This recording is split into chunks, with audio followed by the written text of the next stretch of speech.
मैं आप लोगों को क्लास 6 का चैप्टर 9 है, मतलब कि क्लास 6 है चैप्टर 9 बाल इलाका ऑल क्वेश्चन आंसर करवाऊंगा। आप ध्यान से देखते रहिए। बैक के वीडियो में मैं बाल इलाका कविता का कर कृष्ण भगवान की बचपन की कहानी को कहकर कंप्लीट कर दिया था। आज मैं इसका क्वेश्चन आंसर करेंगे, समझे ना। देखिए पहला क्वेश्चन कहता है कि अपने साथियों द्वारा लगाए गए आरोपों को झूठा बताने के लिए कृष्ण अपनी माँ के सामने कौन कौन सी तर्क रखते हैं। देखिए अपने, मैं तो पढ़ा ही दिया था, आप लिखिएगा कि वो देख लीजिए।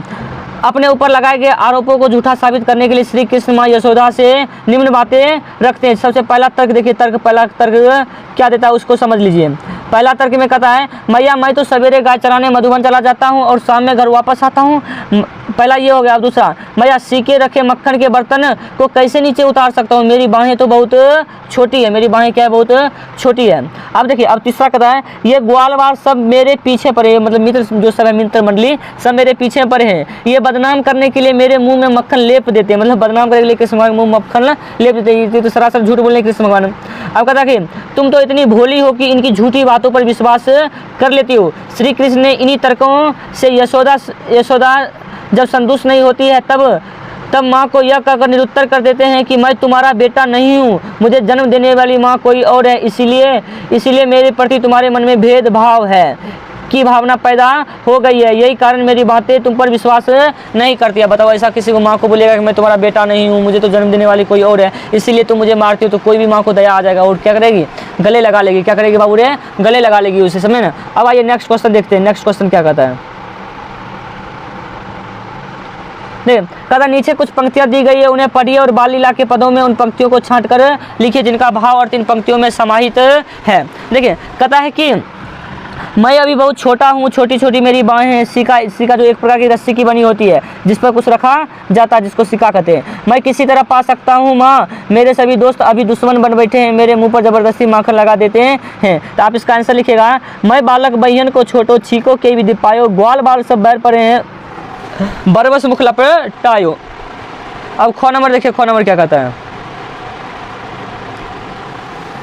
कहता है कि माँ अपनी लाठी और कम्बल लो और मुझे बहुत परेशान किया है। अब मुझे यशोदा हंसकर कृष्ण को गले लगा लेती है। तो आप ये लिखिएगा, यह ले अपनी लकटी कमरिया बतही नाच बहुत ही नाच नचायो, सूरदास तब भी हंसी यशोदा ले उड़कंठ लगायो। अब आइए पाठ से आगे क्वेश्चन देख लेते हैं। क्या देखते हैं, पाठ से आगे का क्वेश्चन देखते हैं। अपने बचपन की कोई मजेदार घटना को लिखिए, मतलब आप अपने हिसाब से बचपन का कोई मजेदार घटना लिख दीजिएगा। मैं भी अपने बचपन का एक मजेदार घटना आपको सुनाता हूँ, सुनिए। एक बार क्या हुआ था कि मैं बचपन में अपने नानी के घर गया था। कहाँ गया था, नानी के घर गया था। समझे, वहीं की कहानी लिखता हूँ।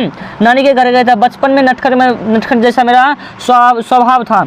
मैंने चाचा जी का एक रेडियो छिपा कर रख दिया और जब खाना शुरू हुई तो बिना सबूत के हुए मुझे कुछ नहीं कर सकते थे, मतलब रेडियो चोरी कर लिए थे, बिना सबूत हुए मुझे कुछ कह नहीं सकते थे। कई दिन गुजर गए, तांत्रिक आए, ज्योतिष आए, बताओ तांत्रिक आए, ज्योतिष आए रेडियो खोजने के लिए। सभी ने बताया कि रेडियो घर से बाहर चला गया है, लेकिन रेडियो अद्भुत के घर में था। रेडियो किसके घर में था, अद्भुत के घर में था। लेकिन चोरी दूसरे के दरवाजे से मैंने की थी, चोरी दूसरे दरवाजे से मैंने की थी। अब कहता है अंत में मैंने 100 रुपये की मिठाई पर रेडियो खोज निकालने की बात तय की। मिठाई आई जब वहाँ के सभी लोगों ने मिठाई बांटी और स्वयं खाया।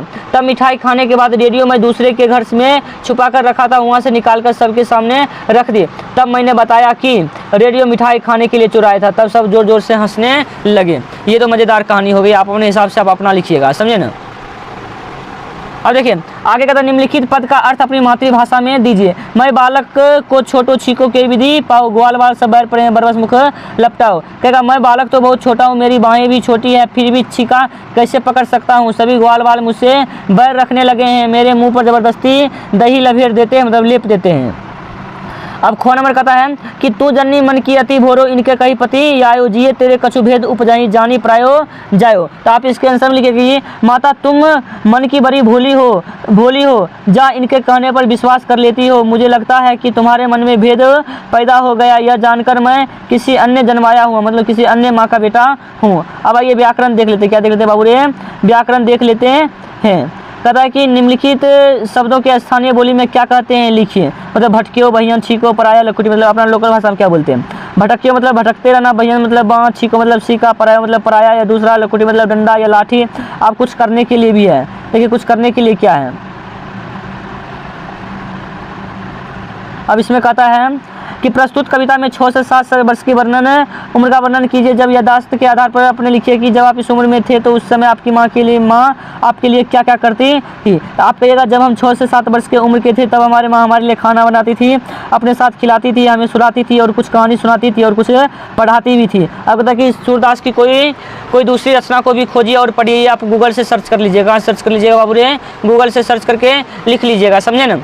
या फिर ऑफलाइन पढ़ते तो वहाँ के टीचर से आप करिएगा, नहीं तो कमेंट में करके हमको बताइएगा। ये रह गया आपके लिए होमवर्क। वीडियो देखने के लिए